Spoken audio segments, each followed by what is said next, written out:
time does fly by from 2023 to 2026. Anyways, the Digital Circus is one of my favorite indie animation series by Gooseworks and Glitch Productions, personally. I love its quirkiness and its beloved cast of characters, but in this tier list video, I'll be ranking all the episodes from Digital Circus up to the finale, starting with episode 1.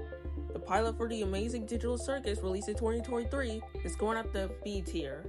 The pilot is a good beginner to start its own series. I love its beginning personally. I like some of the characters and I like the Glowing Queen as well. The animation looks really good and its locations are great and wacky and digital. And their flaws? Well, maybe, but maybe not. It still has that charm to indie animation and I love how this series improves throughout.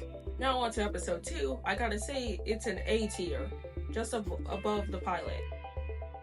I personally had more enjoyability than the pilot. The characters are still considered good, with Pomni growing to like the circus a little bit, but we do see that continue in future episodes. Her dynamic between Gummy Goo is pretty great and cute. I love the animation improvement, and the truck chase is really good and is fast paced. I like the new characters like the Fudge Monster and the Princess Lulu, and the Kaufmo's funeral is a really good emotional moment between all the characters, except for Jax, which is why it's one of the better episodes in the Amazing Digital Circus. Episode 3 is going at an A tier above episode 2. Love the concept of the characters entering a haunted manor. I like the new characters even though they didn't get as much screen time. I like Kinger a lot in this episode, bonded with Pomni as friends till the near end. And the Zooble therapy subplot is really good, as she expresses her insecurities and her looks towards, Kane. Jagged edges smoothed out and she didn't seem aggravated anymore. She wasn't the same as before, but she was calm enough to touch one last time before she got sent to the... Episode 4, an excellent step in direction of Gangle's character, with it being surprising improvement from episodes 1 through 3, but it stays at A tier. I love the fact that the characters have to work at a local fast food joint named Spudsies for an adventure, which is from the suggestion box. I like Gangle in this one because she is not feeling herself with the new max that Zooble gives her. I like Pomni trying not to get too attached to Gummy Goo since he's a reused NPC for this adventure, rather than being the same one. I love Drunk Ragapha and I like some of his jokes. Jax is there as a character, doesn't really do much other than walk around and sees dysfunctional clock. And the closing moments of Gangle being outside of Spudsies is a really interstellar enjoyable scene. Episode 5 is easily one of the best ones in the series, so it goes at the top of A or S. I'm going to put it A right here. This episode has the idea of going on different adventures, and the overall concept is good. There are so many scenes that sometimes make me want to laugh. I like Ragapha in this one because she's having to feel sometimes lonely around others after the adventure. I liked her apologizing to Jax for everything. I like the evil doppelgangers in this one because they are funny, and I like the part where Jax says, "Wow, the first steps of a budding friendship, right, Ragatha?" Oh, and the intermission time part of the episode is really good to show how wacky everything is. Now, what about episode 6? Well, it's great, but not as great as episodes 3, 4, and 5, but it's still above 2, and it's still on A tier.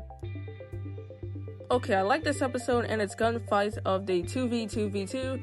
I like the dynamic between Jax and Pomni and how they fought off of the other two. I like the scene between Gangle and Zooble and how they express their feelings and stuff. I like the part where Kinger talks to Ragapha in the loser room to cheer her up. I like the jokes where they land, and it's just as fun. But my only issue is that they don't touch on Ribbit that much. But the scene where Jax doesn't care about anyone in the circus just shows that his traits are being a jerk and a cocky character. That doesn't count as a flaw, but this episode is still better than 2, simply because it feels more fun than the second episode.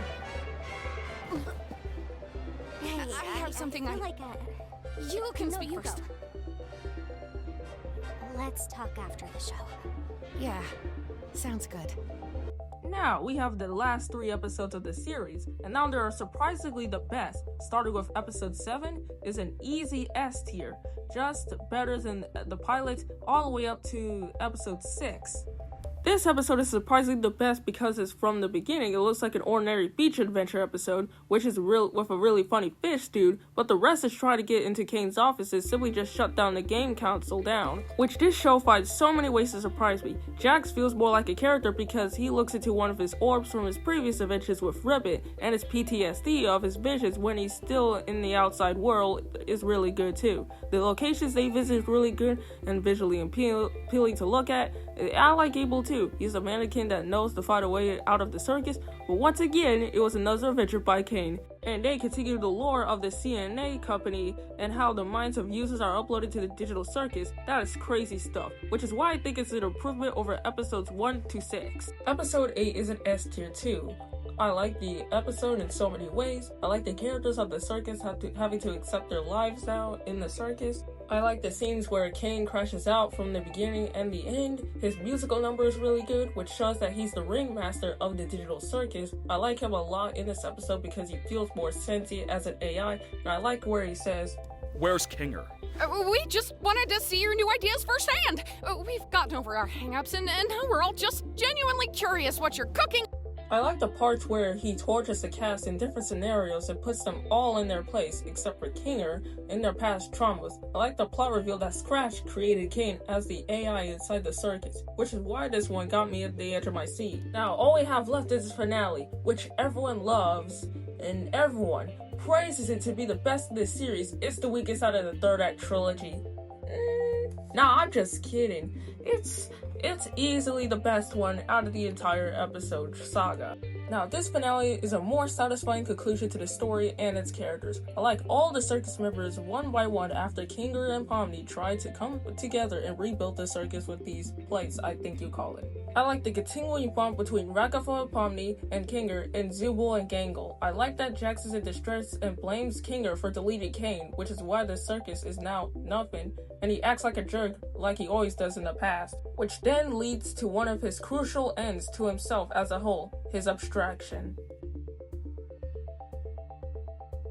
In episodes 6 to 8, he almost abstracts, and in episode 8, he even says, You think I'm capable of abstracting? You guys worry too much. But all that was foreshadowing to his fate. Pomni then follows the abstracted Jax into the rooms where the cat sleeps in. She shoots the lights in darkness as abstracted Jax charges towards her. And like Kinger said, darkness is what keeps abstracted characters calm. She then ventures to his mind with different scenarios that would happen if anyone but him in the circus abstracted, which then leads into a room with 4 Jaxes and into the true mind of Jax. This got me very well invested as we were about to see his relationship between Ribbit, himself, and Cosmo. And boy oh boy, it did not turn out well. Which Jax, after telling his secret to Ribbit, he went from a kind, nervous individual into an arrogant, cocky brat. This alone is what built up the stakes for his entire character. I like his emotional scenes where Pomni approaches Jax as he's blinded by his own mistakes and he made in the circus and in the outside world. And then Pomni hugs Jax. Well, the circus members pull Pomni out of the abstracted monster and builds a tent for the abstracted Jax to remain calm in. I also like the conclusion to Kane's story of how he realizes he's keeping all the circus members in the cage, and he goes back to the circus, has one last interaction between him and the moon, and goes inside to show them a video. And after that, the circus members decided to stay in the circus after it's revealed that their human counterparts are doing fine in the outside world. Then he partakes in different activities in which the circus members, they paint a wall of all the characters who abstracted. Then they have a feast together, just like with episode 1, and before it concludes to the credits, Pomni waves a goodbye at the audience watching this episode as a fitting conclusion to the amazing digital circus. To be honest, this is a much better ending than what people predicted of the cast leaving the digital circus into the outside world. I can't wait to rewatch some of the scenes in the series again sometime this year. But if you people enjoyed this video, remember to like, comment, and subscribe, and to try to reach this sub goal before the end of 2026, and turn on notifications for more future videos just like this one, and thank you for watching.